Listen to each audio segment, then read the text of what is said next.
What is up, grinders and Vegas Insiders? Holden Kushner here with Kevin Rogers from VegasInsider.com and, of course, Dan Bach from RotoGrinders and Sharpside and everything else. Lines and lineups, week number 6. We got 5 games we're going to go down. Seattle at Cleveland. We'll get to Philadelphia at Minnesota. The Niners visiting the Rams in a really interesting football game. We're going to have some fun with Washington and Miami. I needed to do it. I'm sorry. Dan, you signed off on it, so it's your fault. And then Houston at Kansas City, too. Guys, first of all, anything to plug? Because let's get that out of the way. And then let's get going on these games. I'm so pumped up. It was a great week 5. I'm just happy, guys. What's going on, K-Raj? I took your Denver Broncos in week 5, and that was an easy winner. An easy winner? Really? Easy winner. Yeah. All right, very good, because Joe Flacco is elite. And then how about you, Dan Bach? What's going on? I mean, those pipes of Kevin just scared the living daylights out of me right there. Like that was a little bit scary. It was an all right week. I'll whisper the rest of the way.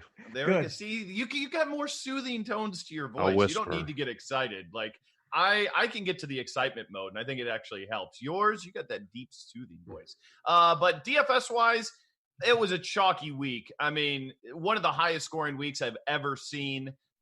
Will Fuller, I think, with the 6th highest fantasy points in the history of a receiver in fantasy football. Aaron Jones, 4 touchdowns. It was a crazy, crazy week. But just a quick reminder, chalk does not hit every week. And if you think that it does, well, guess what? You're going to be sadly mistaken when you see what happens this week, because I don't think it's going to be the same chalk fest 2 weeks in a row. No, probably not. My DraftKings hit over 300. My FanDuel cash hit 150 and didn't cash. Think about that for a second. I mean, it was just an absolutely insane week. All right, guys, let's get into this. K-Raj, we'll start with some lines here. Seattle at Cleveland. This actually opened with the Browns given 2.5 points, and now it is Seattle -1. So I think everybody reacting to the Browns last night. We got over under 47.5. But let's start with that line, Kevin, because Russell Wilson right now has got to be an MVP candidate. He could be the front runner.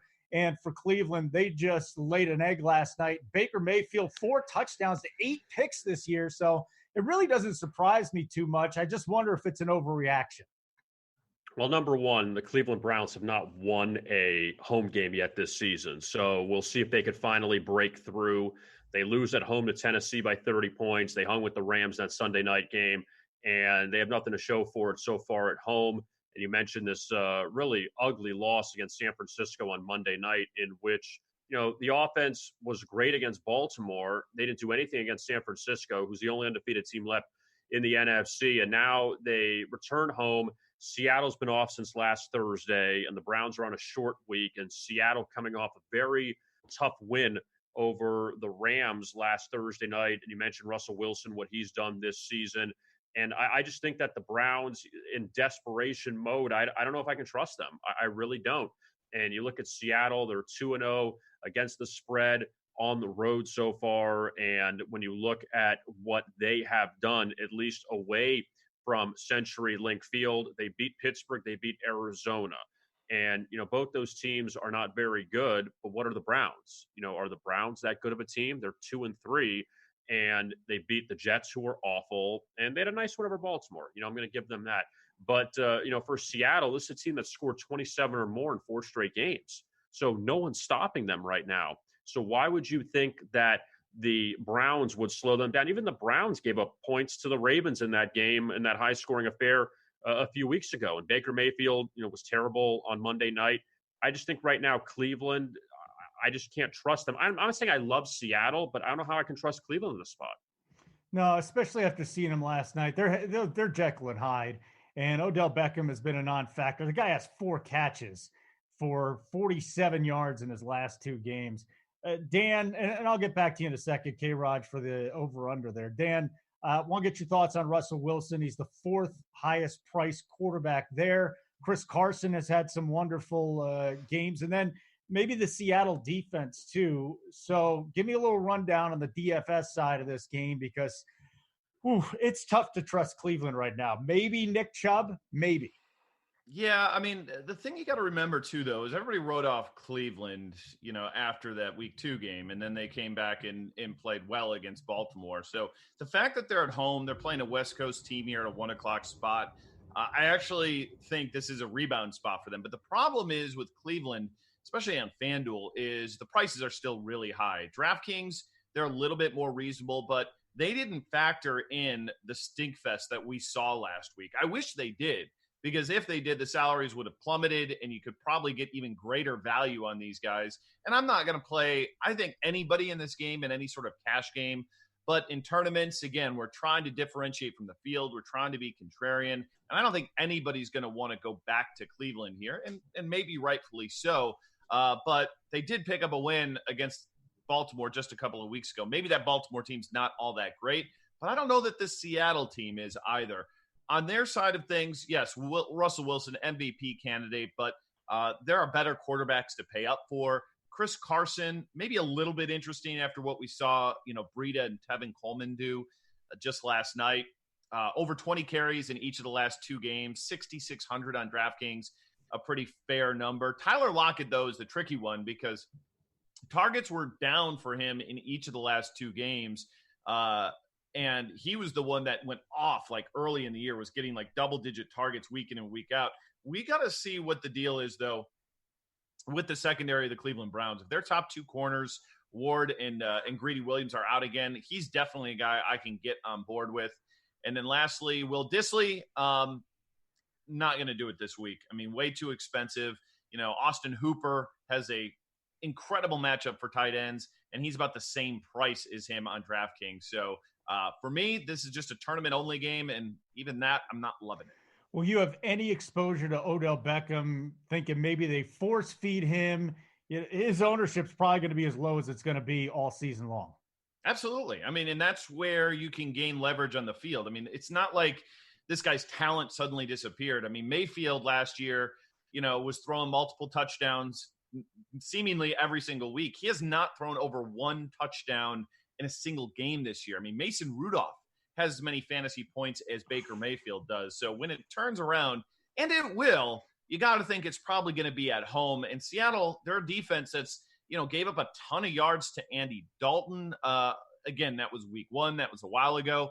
But still, this defense in just last week against Jared Goff gave up over 400 yards passing. So it's not like this Seattle defense comes in as one of the top units in the NFL. So I think it definitely is a spot that I'll attack in tournaments.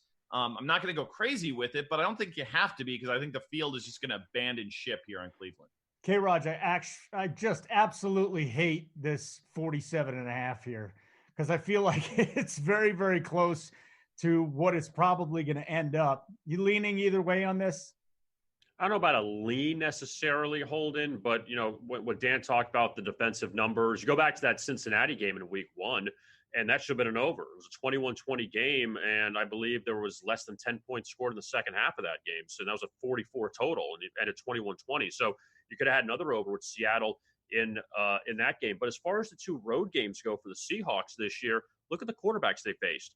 Roethlisberger got hurt. It was Mason Rudolph's first NFL experience, and then Kyler Murray. So really, I mean, you say Baker Mayfield's an upgrade. I think he is an upgrade, because the problem with Baker Mayfield is he's so Jekyll and Hyde. You don't know which guy you're getting. So you don't know if Cleveland's going to bust out, but offensively at home, they've been terrible. So that's where you say, all right, is this going to be the week? And you don't want to bet like that. Say, are they due in a sense? Is Cleveland due for a high-scoring game? But on the flip side with Seattle, they really, the numbers, they've allowed 26, 33, 29 in 3 of their past 4 games. Like, they're giving up a bunch of points. So, you kind of wonder if that will be the case again on Sunday.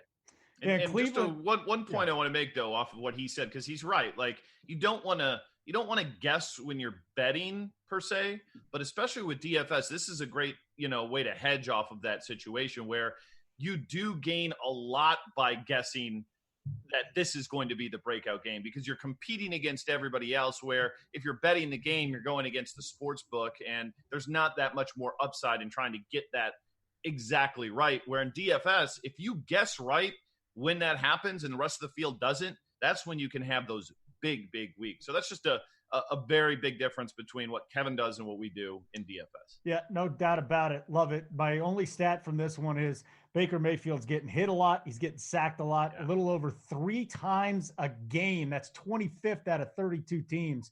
So it's something to keep in mind as Mayfield is just getting pounded back there early on in the season. All right, we got Philadelphia and Minnesota now. The Eagles secondary is a complete debacle. You've got Minnesota, and their passing game is kind of a complete debacle too. I mean, it was nice that Kirk Cousins, at least found out and Thielen a few times last week. But this will be interesting. I think that's the matchup for me to really look at in this game. Minnesota opened as 3-point favorites. They're still 3-point favorites. 44 is the over-under. K-Raj, you see that Philadelphia defense really not where it needs to be. Their offense, I mean, Jordan Howard, that's it. You already had Doug Peterson coming out saying this guy's going to get more carry. So maybe they even try to control the ball a little bit. And on the other side, the Minnesota defense been tremendous, but I can't trust this offense. No, well, a couple things here, Holden. Number one, the Vikings ended up getting 2 weeks ago. Trubisky gets hurt, and then Chase Daniel came in, and then they faced Daniel Jones last week. And Dan called it last week, and I felt the same way. The Vikings, the get right, they were going to come back and play well against the Giants because that's what they do. When they play a team they're better than, and Kirk Cousins is the quarterback, they're going to win, and they won going away. Now they're facing a team that's more in their class in Philadelphia, who now has won 2 in a row, that they beat Green Bay on the Thursday night, and they beat the Jets. We know the Jets are all, beat up. They're poorly coached. We know all that. So I'm not going to give them a pat on the back for beating the Jets. They won a game they were supposed to win.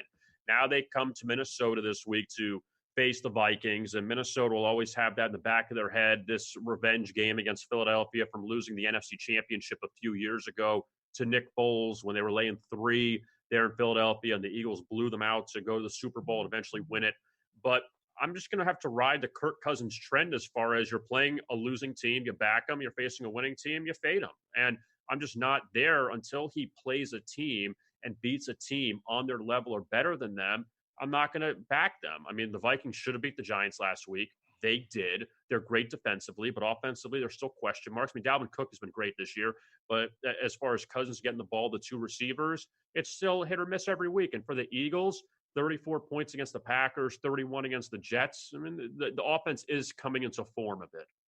Yeah, here we go, Dan. So it's interesting because Dalvin Cook, maybe just a tournament play this week. Philadelphia, I think they're second in the NFL in yards per carry. They're giving up just over 3 yards per carry. So a lot of this is going to be on Kirk Cousins. I don't mind having a few shares of him, maybe Adam Thielen too. What's your thoughts on the Minnesota side first? Because Stephon Diggs, I don't even know what to make of him anymore. He had one big game, and that was really it for him. This offense from Minnesota is it's almost impossible for me to predict what they're going to do for the sole fact that their strength is the Philadelphia strength defensively and their weakness going up against Kirk Cousins. Yeah, I think the other thing to consider, I think why Cook is still viable is, he's had 5 or more targets in each of the last 3 games, and Philadelphia has allowed the second most receptions to running backs this year in the NFL. So he is a huge threat coming out of the backfield, and especially on DraftKings full point PPR. I mean, he's not cheap, but the dude's a bell cow, and I think we can consider him every single week. And I just think overall this Philly defense is not particularly great, but we got a lowish total here at 43. This isn't a situation like last week where, the Giants were just, you knew they were going to shred that defense. I don't feel as confident this week. Cousins, I mean, if you want to stack him up, that's fine, but his price went down a little bit on DraftKings, which actually kind of surprises me a little bit. I think the one guy worth a dart throw is Stephon Diggs, particularly on FanDuel. He's 5.8, and he's definitely a guy that he doesn't need necessarily a lot of volume to reach value. Now, I probably wouldn't play him in cash games because I love volume in cash games, but in tournaments, if you're looking for like a sub 6K wide receiver and dart throw, he's the one guy I would look at. And then Philadelphia, I mean, Minnesota's just a bad spot. I mean, this is a tough spot for Philly to come into on the road. Jordan Howard, I don't believe Doug Peterson when he says he's going to get more carries. That's not what he does. I do. Why? Because I think that he's over Miles Sanders trying to carry the football. I think he looks at Jordan Howard and he says this is the better runner. Miles Sanders is going to be the guy out of the backfield. Now, the question here is game script. That's what's going to come down to. Well, maybe, but he's also got to be productive. I'm not sure that he's all that good, to be honest with you. He's got touchdowns in 3 straight, but his fantasy performances have not done anything, especially on DraftKings, so he doesn't catch the darn ball. The interesting stat that I found was Minnesota, 6th toughest versus wide receivers in fantasy points allowed. So, like, all in all, again, another game that I'm just not in love with. A few spots maybe there on Minnesota, but I think this is a grinded out, lower scoring game that I'm not overly interested in. Kevin, 44, over under. Tell me about it. You got to like the Vikings defense. You can't dispute what they've done. And most points they've given up all year was 21 to Green Bay, and that was in one half. In the second half of that game, they shut the Packers out. But, with the Eagles, I mentioned them before, they can't put up the points. I mean, yeah, we could see this game, both of them in the 20s. I highly doubt you'll get to a 30-27 game with these teams. But, I don't love the total here, but I'd probably say that you could end up having – I don't know, the Eagles could win the game, maybe 24-20, 24-17, somewhere in that range, and be close to the under. Hey, Dan, either one of these defense interest you? Since we're looking at the offense, it's shady on that side. What about the other side of the ball? Yeah, I don't love it just because I don't know. I mean, I'd probably go Philadelphia if I was going to take one, just because I feel there's a better chance that Kirk Cousins is going to turn the ball over than Carson Wentz. But I feel like both of these are like strong defenses, but not one that's ready to turn it over a whole lot against adequate quarterbacks, especially in a world today where you've got just so many backups who are getting significant time. I probably wouldn't mess with a defense going against, 2 legit NFL starters. All right, so the first 2 games were 1:00 games. We're going to hit the 4:00 Eastern time game here. I want to spend some time on this because it's absolutely fascinating. The Niners defense has been just about as good as anyone besides for the Patriots. The Rams, I mean, this is an offense that still needs to get going, even though they put up a ton of points against Tampa Bay. I mean, Jared Goff is averaging, I think, 2 interceptions per game over his last 3. So it is the Niners at the Rams. This open Rams -5.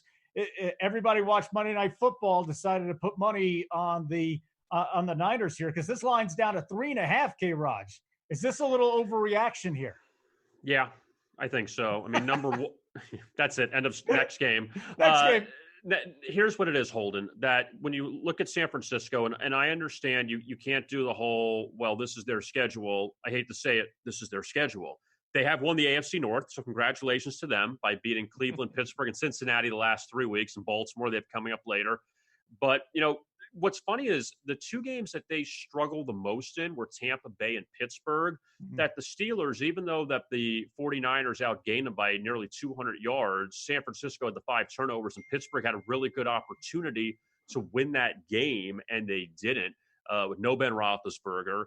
And, yeah, Monday night they dominated Cleveland. There's no disputing what they did there against the Browns.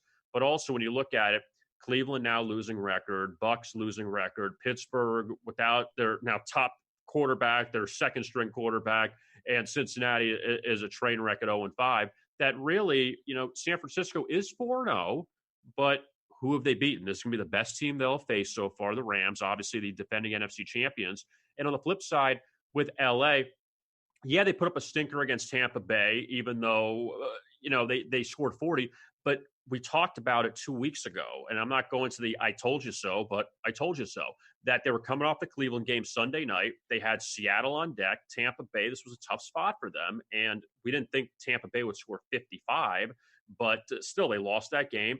And you know what? They had a nice comeback against Seattle. That Pete Carroll, I don't know what he was thinking at the end of the half by not running the ball. He tried the field goal, missed it. The Rams went down, made it 14-13 at the half. And the Rams took the lead in the second half where Todd Gurley got the ball. He scored a few touchdowns. Goff looked better in that game.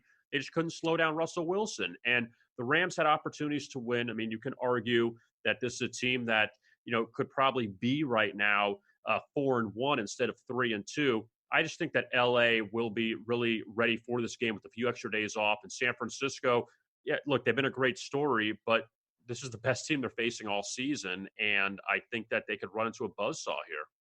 I just wonder if they can get to Jimmy Garoppolo. You know, the Niners have done a wonderful job protecting him.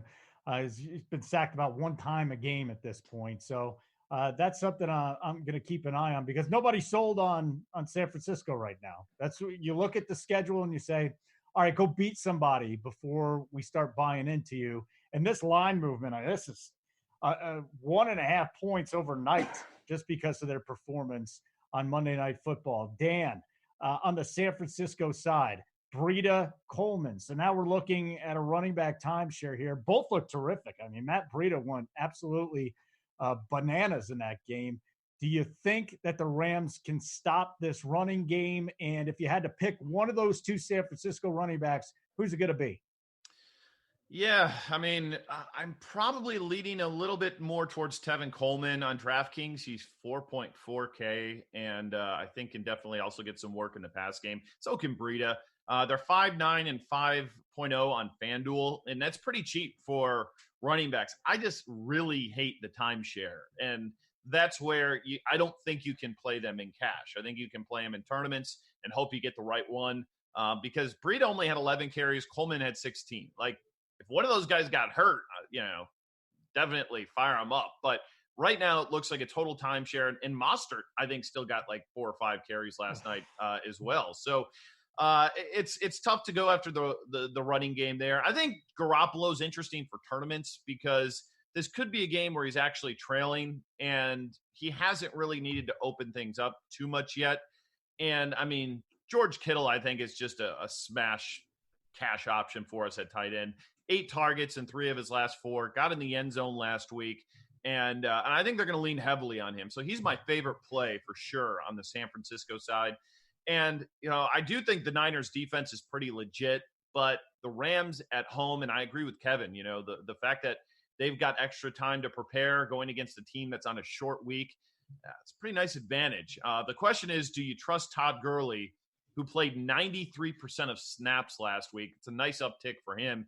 He's only 6.2 over on DraftKings and 7.1 on FanDuel. And the dude has 4 touchdowns over the last 2 weeks. The yardage is garbage, but if they get down to the goal line, they're ready to give it back to Todd Gurley. So I think he's viable in a game with one of the highest totals that we have on the slate. And then we got to keep our eyes on the news around Brandon Cooks. If he is out, we can fire up Robert Woods as a great value option. He is super cheap. And Cooper Kupp, 17, 15, 12. Those are targets for him in each of the last 3 games. So the guy is turning into, one of the best wide receivers and volume wide receivers we have.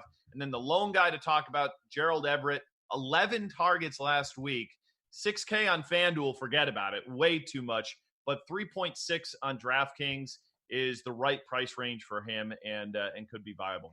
Well, here's my concern, Dan, with looking at last week. I mean, that was just, to me, it's an aberration because Goff had to throw every single time. I mean, yeah, Gurley got in the end zone 2 times. And I do think he's a better play on FanDuel, to tell you the truth, because he's touchdown equity is what it is. The nice thing, week 1, we saw Malcolm Brown get in the end zone down there, and now it's Todd Gurley, and Todd Gurley's getting more playing time too. So I like seeing that. I love your call on George Kittle. Finally found the end zone on Monday Night Football. So that was good to see. As far as the wide receivers go, though, Cooper Kupp's the number 1, and it is unquestioned at this point. But he's expensive. 5th most expensive wide receiver on the slate now. Might be worth it. Could be.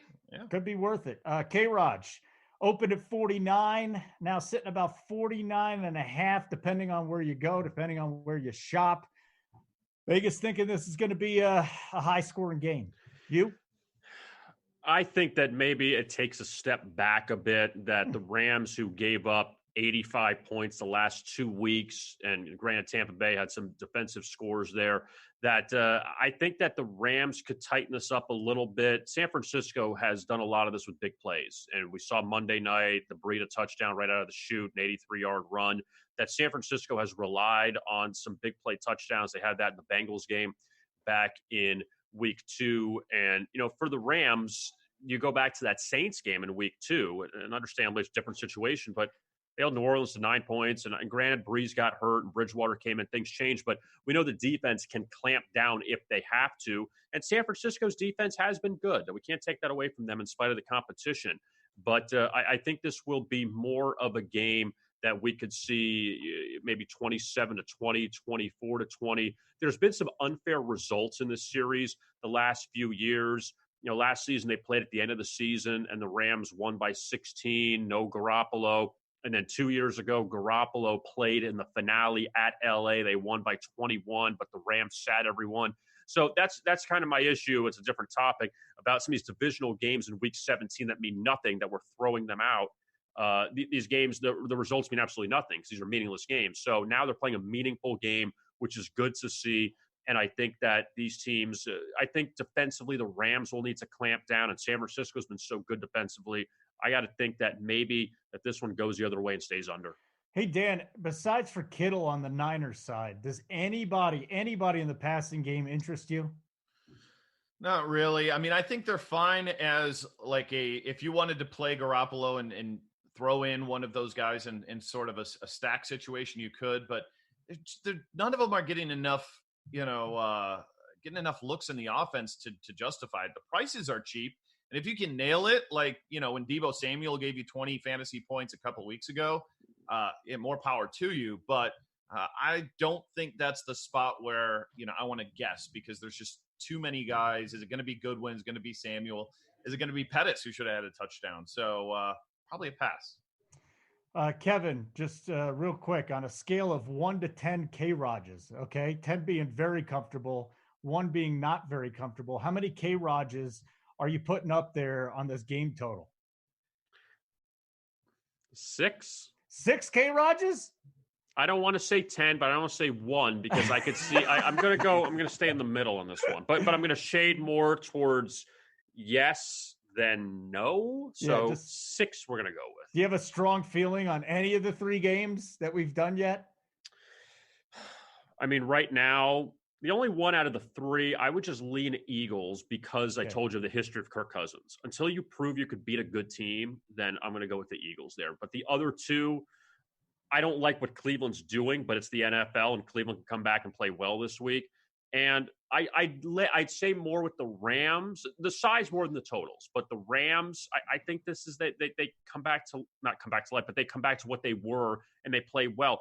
If San Francisco goes in to beat LA, I'm like, wow, like this team's 5-0 and they could be a threat. They really can. Not saying if they lose this game, they won't be a threat in the NFC, but they win. Man, that's shown a lot, I think. Dan, just real quick, how stackable is this game?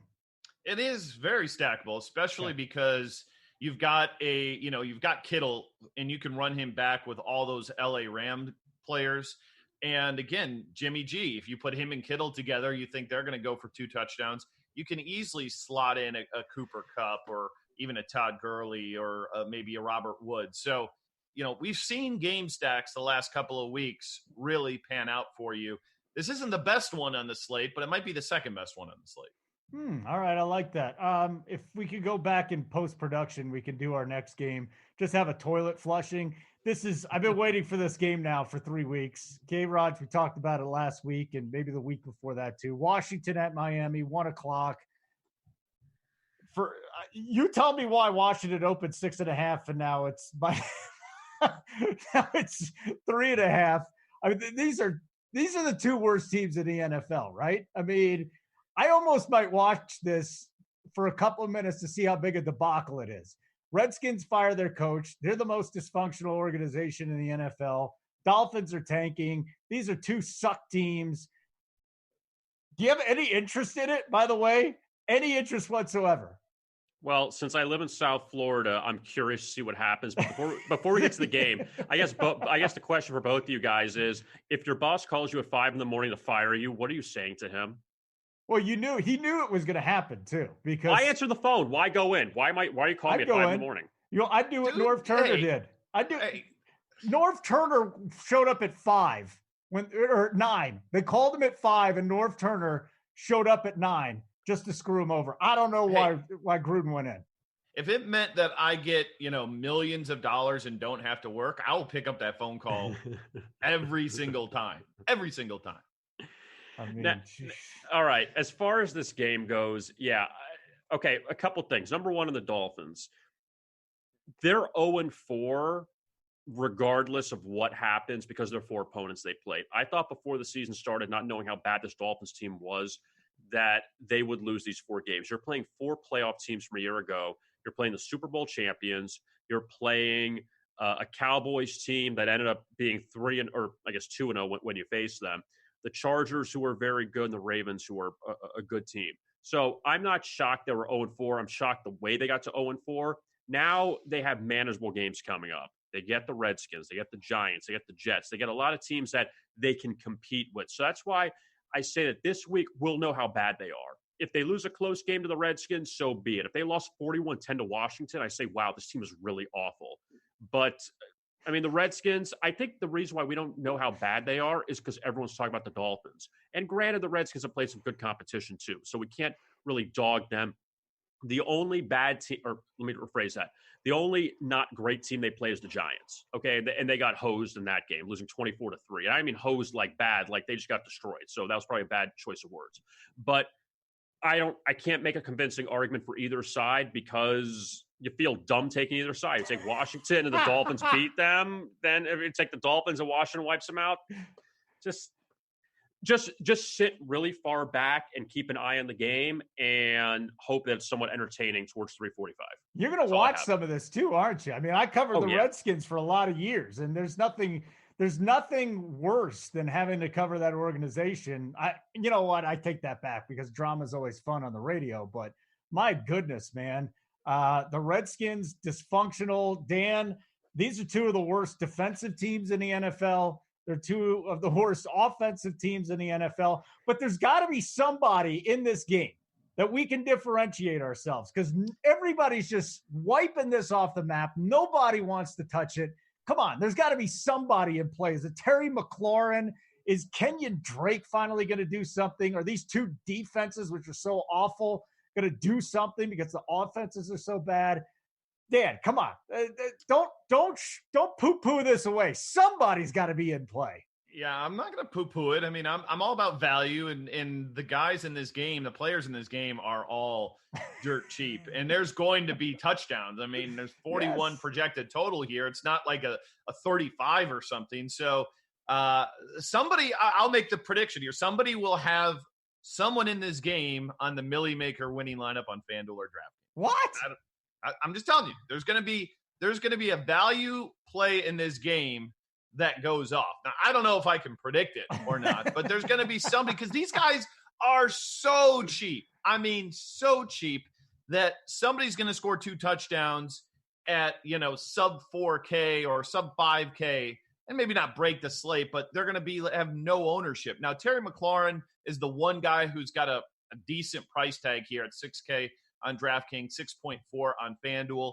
And for me, it kind of depends on who the quarterback is. If somehow Keenum is healthy and is the starter, I mean, he's actually had 2 games over 300 yards this season. I actually don't think he's a horrendous play if he gets the start. I don't trust Colt McCoy at all. So I'm likely not going there. And then on the Dolphins side, like, again, these guys are mega cheap. And you said his name. Could this be a Kenyon Drake game? I mean, so. Just maybe 5 or more targets in each of the last 3 games. So he's getting some run in the pass game. And he actually ran the ball okay last week. 9 carries, 44 yards. So his yards per carry were fine in that matchup. But for whatever reason, this guy only plays like 50% of the snaps. Maybe they'll give that a change this week because Balaj is a total bust.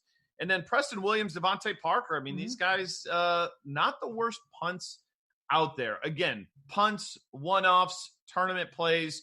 Nothing in here am I going to roll in a cash game. But again, if you can get guys at low ownership who can score you 20 fantasy points at low salaries, that's how you win tournaments. And I think somebody in this game will do it. It's Fitzpatrick, right? I mean, can't he throw 4 touchdowns? And then he usually has 2 great games. I mean, is Rosen not starting? Is Rosen? Who are we going with this week, K-Raj? Is it Rosen? Rosen. Why would you get Fitzpatrick? Come on. I want Fitzpatrick in there.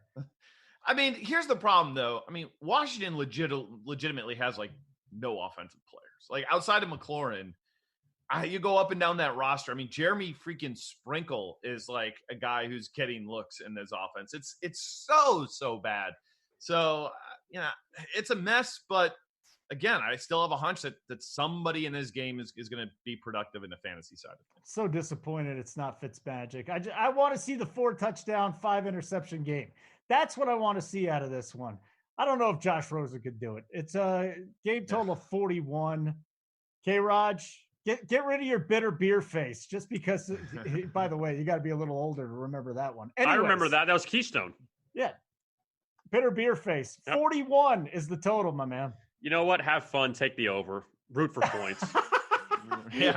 Well, might as well root for points. I like that. Yeah. You're YOLOing this game. You know what? Root for points. Washington's given up a bunch of points this season. The Dolphins have.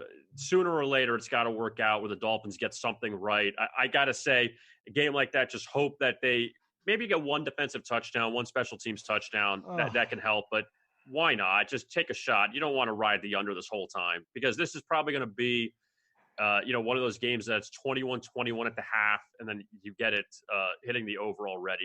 I would be shocked if this was a 3-0 game at halftime. I really would. You'd be shocked if it's a low-scoring game.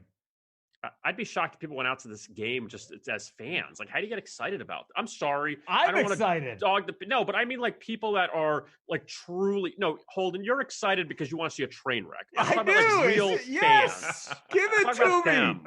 Give me the train wreck. That's fine. But I'm saying these fans, go Dolphins. Like, come on. Like, this is just – I'm stacking this game. But knowing the Dolphins, though, they will win 3 games and finish with a 3rd pick. Yeah, and the Redskins will get it. So there's a coaching change there, too, on the Redskins side. But real quick, Kevin, you know, we're on the DFS side here. And, you know, Dan was talking about Kenyon Drake and maybe a little McLaurin and somebody else, Sprinkle. We got a Pringle and a Sprinkle, right? I mean, that's what we got in the NFL. There these is. days. We can talk about Pringle next game. We can talk about Pringle. But, K-Raj, give me a Dolphin that's going to score a touchdown. Come on. You're the Dolphins guy. You see him all the time. Just say his name. Jimmy Cephalo? I don't even know who that is. I was really You don't know who that is? Dan. That's Dan. Well, 2 things. 1, he's the voice of the Dolphins on the radio. And 2, he scored the longest touchdown in Super Bowl history against the Redskins back in '82. So. Oh, God. Yeah, I'm really ashamed that I didn't know that. You're old, just like us. How do you not know Jimmy Cephalo? Come on, Dan. He could have been a real active player for all I knew, to be honest with you. Oh, man. I got nothing. I got nobody on the Dolphins side. I mean, I hope Kenyon Drake has a good game. I hope Rosen has a good game, that he finally can show like what he is. I mean, this is the time to do it. You know, I mean, this is, you had the Dallas game, you had the Charger game, that now you have an opportunity to try to keep the starting job moving forward. You hope that this is the one game he can bust out. Dan, next thing you're going to tell me is you don't know who Vince Ferragamo is. I do know that's a great name, though. Thank you. So, like, if you don't know that guy, that's your own fault. Go watch Heaven Can Wait. Great football movie. Nobody talks about it as one of the great football movies. It's got some romance. It's got some drama. It's got some football in the Super Bowl. All right. Last but definitely not least, this is the fun one. We talked about Houston last week against Atlanta being the big game. Well, Houston's back in it again. Houston at Kansas City, 1:00 game. Open Kansas City 8.5-point favorites. Now it's Kansas City 5-point favorites. What moved this line, K-Raj?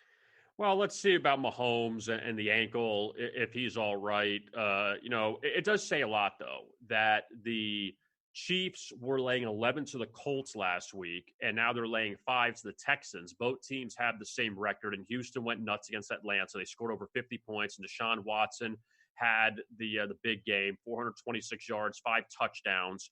Houston's been good on the road, though. At home, yeah, they beat Atlanta, but at home they struggled against Jacksonville. They lost to Carolina, but on the road they covered against New Orleans in the opener, a game they should have won. They came back and beat the Chargers in week 3. So this is a team that actually has been pretty decent on the road, and now you get the Chiefs coming in off their first loss of the season. Obviously Mahomes is the X factor here. If he doesn't play, it messes everything up. But do you think that he will play?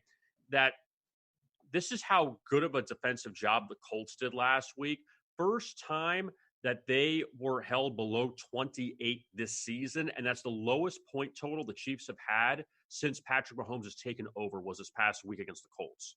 So the Colts did a really good job of limiting Mahomes, even though Mahomes had over 300 yards, but keeping him out of the end zone, and Houston has scored a bunch on the road, like I mentioned, 27 in the opener, 28 against the Chargers. They played a few years ago, and Deshaun Watson had a huge game against them. That was opposite Alex Smith. It wasn't Mahomes, so he's never faced the Texans before in his career.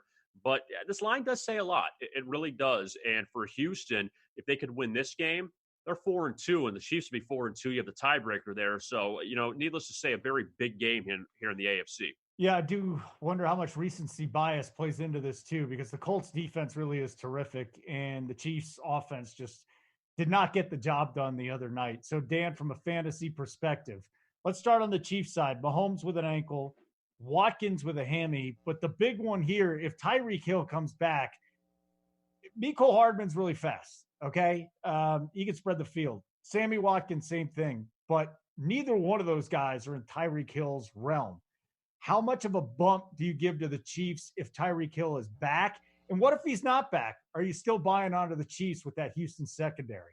Yeah, this is a huge total here, 55. Last week it was Houston-Atlanta was like 49 in that one. And these are two really good offensive teams. And yeah, I'm buying Houston. Mahomes, two really not good games by his standards. And the injury does worry you a little bit. And before I get to the receivers, though, I think Travis Kelce is yet to have that, if you don't own Travis Kelce this week, you're not winning tournaments game. And he usually has about 3 or 4 of them a year. And has one touchdown in the season, one 100-yard game, has not been able to put it together. Kind of saw it with George Kittle last game with San Francisco. I think they aim to get him even more involved. I think this could be the breakout game for Travis Kelce. So I'm definitely going to be putting him into a number of lineups. And then Tyreek, if he is playing, I think you've got to consider him. I don't know that I go cash games on that, just because he is a guy who seemingly gets it on a lot of big plays. And we just don't know if they're going to have any sort of snap count on him.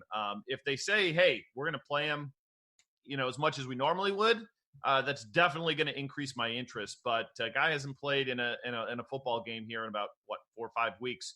So a little bit nerve-wracking there. We got to check on Watkins' status. If he would be out and then Tyreek would be out, we could probably play some Byron Pringle. The dude had 100 yards last game, and a big reason for that was because Watkins got hurt early in that game, and he's still like minimum salary out there. So injuries are really going to dictate what we want on the Kansas City side.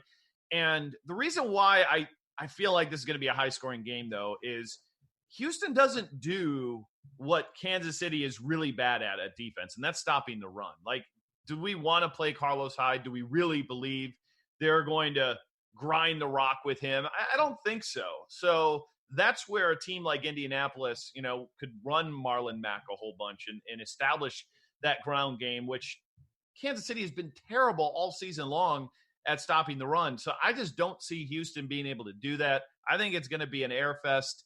And again, just like last week, Hopkins, Fuller, all aboard these guys. What about Mecole Hardman, though? You brought up Pringle. If Hill and Watkins are out, he's got to be I'm not saying a core play, but he's got to be in play big time. Yeah, no, he's definitely in play, but he's really priced up. Like on FanDuel, they bumped the prices of these guys at big time. Like both DeMarcus Robinson and Hardman are like mid 6Ks over there. So you're paying a pretty penny for him over there on FanDuel. And then maybe the one guy we got to talk about is Damian Williams. This was his first game back last week, played 56% of the snaps, really kind of took LaShawn McCoy out of the game, just couldn't do anything in pass protection. That's basically what Andy Reid said afterwards. So Damian Williams is probably going to be overlooked here because everybody's going to want to go to the passing game, but running backs in this offense have been good historically, so could be a good buy low spot on him. Yeah, and he's in my dummy lineup when I made it Monday night. It's just the price is there on DraftKings.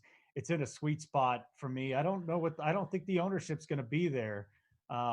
So I think there's other ways to go. Now, on the Houston side of things, though, when's Hopkins just going to completely go off again? Because he's been disappointing so far. Every week I throw out, I'm on Twitter, I'm going, hey, who busted this week? And DeAndre Hopkins shows up every week. This is fascinating. At some point in time, he's going to go bananas. Yeah, these top wide receivers, Hopkins and Juju and Beckham, and they're just all just terrible. And it's strange because typically you have a lot of safety in these wide receivers, and I think the variance is going to swing his way. I mean, Fuller got 15 targets last week and probably should have had even more fantasy points than we saw, but easily could have gone to DeAndre Hopkins. Maybe this week it does. He's priced down a little bit into the 7K range, so I think he's going to be a popular play, and I'm definitely comfortable using him. I don't think his skills have dropped off. It's not like a Juju situation where you've got a quarterback change here. It's just a matter of time before it happens. Why not the 55 total here against Kansas City in a game they're probably going to be playing from behind? Who has more fantasy points in standard, obviously? Watson or Mahomes? Man, it's a tough. I think it's Mahomes. I mean, you said it last week. He threw for 300 yards, and they had like a minimal amount of possessions that game and still went over 300 yards. Yep. If they get into a true back and forth type game, this guy could throw for like 500 yards, and that's not an exaggeration. It's not. It could happen.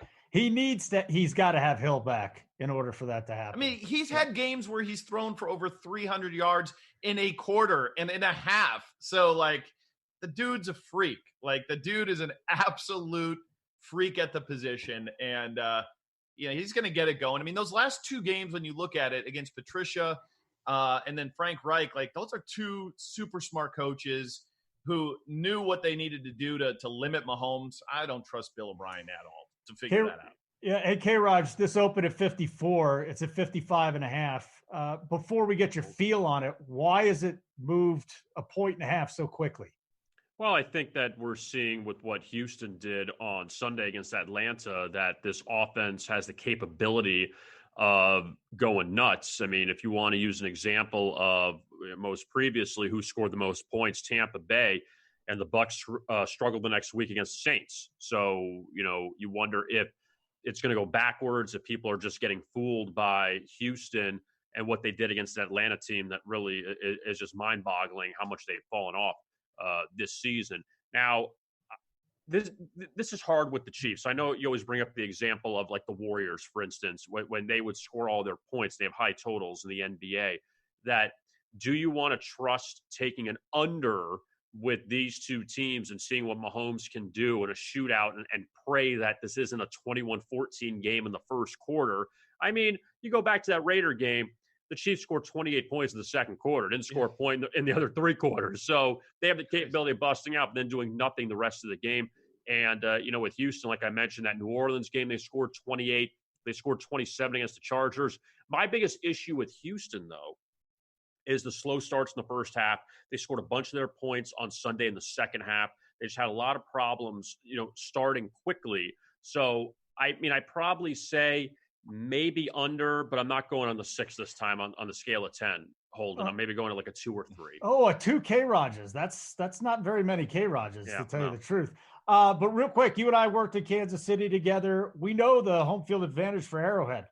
We haven't discussed that yet. I mean, can that affect anything, especially Deshaun Watson? I think so. I mean, first time Watson's playing at Arrowhead. He's only faced them in Houston, and it's a great home field advantage. It really is. And, I think you have a lot of these stadiums that have gotten very loud, but, Kansas City's done a really good job with establishing that over the years, not just now under Mahomes. This happened with Trent Green. I mean, this happened 15 years ago. So, it's not that big of a shocker, but, I'd be curious to see what the Chiefs do off the loss. They don't normally lose at home. Just one number to throw out: since 2016, the Chiefs are 5-0 to the over their last 5 off a home loss. So we'll see if that means anything. I know that the previous 3 seasons, it's hard with Alex Smith as opposed to Patrick Mahomes, but they've scored points. And we saw it last year. They had an over against Seattle in Week 16 after they melted down in that Chargers game on that Thursday night last December. So we'll see if that trend continues, but I'm staying away from the total just because you don't want to play an under with the Chiefs because you never know when it's just going to all bust out. It's not fun. It's not fun. But I'll say this, if Tyreek doesn't play, if Sammy Watkins doesn't play, I would consider going under on this. Any reason to consider if those two guys are gone? No, because Mahomes, I know, could always find guys to throw to, but, at the same time, it's about big plays. And Mahomes isn't going to take them, 90 yards down the field, grinding it out. Mahomes is going to have big plays. That's what he does. He's great at that. And if you don't have guys that can create those big plays, then, I just don't think that you're going to see the Chiefs score 6 touchdowns on 40-plus yard, touchdown passes. I just don't think with those guys out that they'll probably have to move it a little slower down the field. Mahomes will get his numbers. But, if you don't have that big play capability, that means obviously shorter possessions. And, Mahomes can't have a 9-minute drive instead of or you have to go the 9-minute drive instead of a 2-minute drive and go down the field. Dan, those guys are out. Play Kelsey in every lineup. You can't. Every lineup. Those guys are out. Well, how do you feel about that game total, though, Dan? If those two guys are out, does it go? Would you be okay with an under at 55.5? I wouldn't be surprised it gets moved up a little more. Yeah, I guess, but I think they're going to play, and I think that if there was a threat of their top 2 wide receivers not playing, that total might not be on the board. So I think Tyreek Hill plays this week. I don't know about Watkins. I mean, he went out early and didn't come back, so.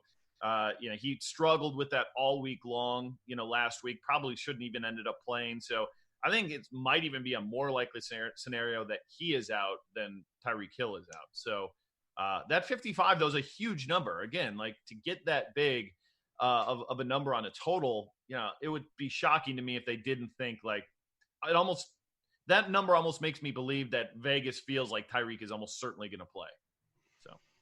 I mean, the Texans basically covered the line last week by themselves. Yeah, but Atlanta sucks. I mean, I told you last week. I mean, when you have Tennessee throwing for like 300 yards against Atlanta, like what was Deshaun Watson going to do? He's going to do exactly what we saw last week. So just don't underestimate how bad that Atlanta defense is. They are terrible. Everything about Atlanta. I mean, listen, we don't have it on the list, but then it's Arizona, So Kyler Murray at some point in time is going to have a big game. So, maybe this is the week he has a big game. Hey, K-Raj, before we get out of here, anything you want to plug and anything you want to talk about the rest of the slate that's on your mind, go for it real quick. No, I mean, you hit on that Atlanta-Arizona game. That should be kind of interesting. A total of 52. You wonder if they're going to light up the scoreboard there if Atlanta finally busts out. And, Kyler Murray finally played, I don't say finally, but he played well to get his first win against the Bengals. Just one other note I want to drop to you guys that the Bengals now 1-12 their last 13 games since last year. And they're getting 11.5 points against the Ravens coming up on Sunday. You wonder if now you go for some value and you think that Cincinnati, after they were blown out by Pittsburgh on the Monday night, then lose at home to Arizona, which they came back at the end to tie it before the Cardinals kicked the game-winning field goal, that maybe this is just too many points for Baltimore to lay, that Baltimore is 0-4 against the spread since they beat Miami 59-10 in the opener. So maybe keep an eye on that. Should be an interesting week, though, in the NFL. And, just hope that we can hit our winners again. You can check out my podcast, Bet and Collect. We have episodes, new ones, NFL, Tuesdays and Fridays. So that is there. And just check us out on VegasInsider.com. We got NFL, college football, NBA starts in a few weeks. NHL is underway, baseball playoffs. So we are busy. Are you grinding preseason NBA, K-Rod? No, I don't. You know what? Okay, I've never. I don't know. No. But I'm saying I've never really been much into the preseason stuff. I feel like it's always been my opinion. It's hard to take a lot, out of it. The NBA, right? Yeah, I mean NFL, but look at the NFL this past year. I love the NFL. But the NFL preseason, nobody played. Oh, it's great for DFS. I'll tell you that much, especially on RotoGrinders. It's all about news. Jamino just completely crushes it and helps me win some money. Dan, anything else you want to say before we get out of here? Just a couple of things. One line that was surprising to me, real quick, Harrod.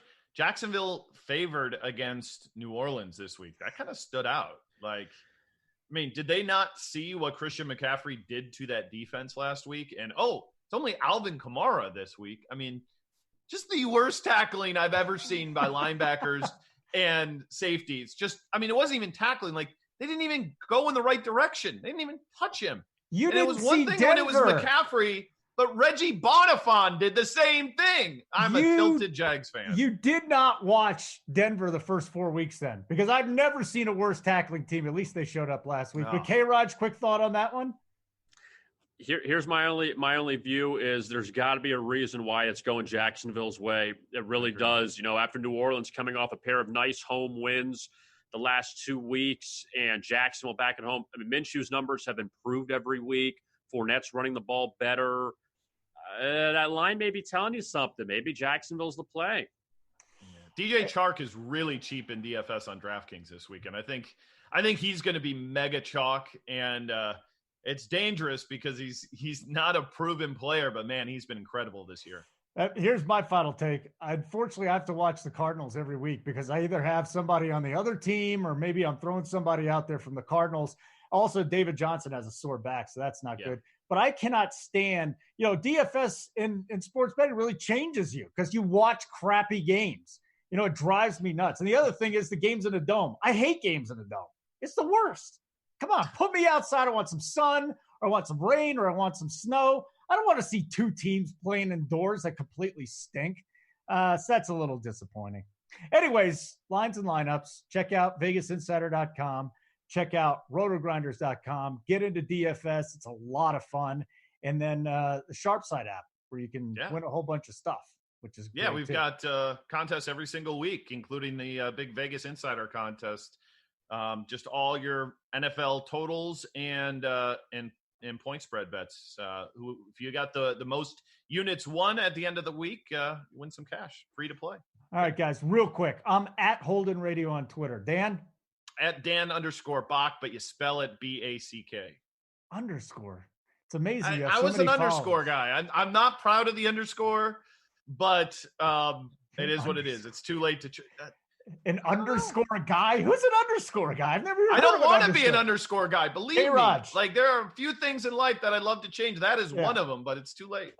K-Raj, that gets one K-Raj. That's it. An underscore gets zero K-Rajes. Zero. How do they follow you on Twitter, buddy? At VI Rogers, Rogers, like Mr. Rogers, not like Aaron Rodgers.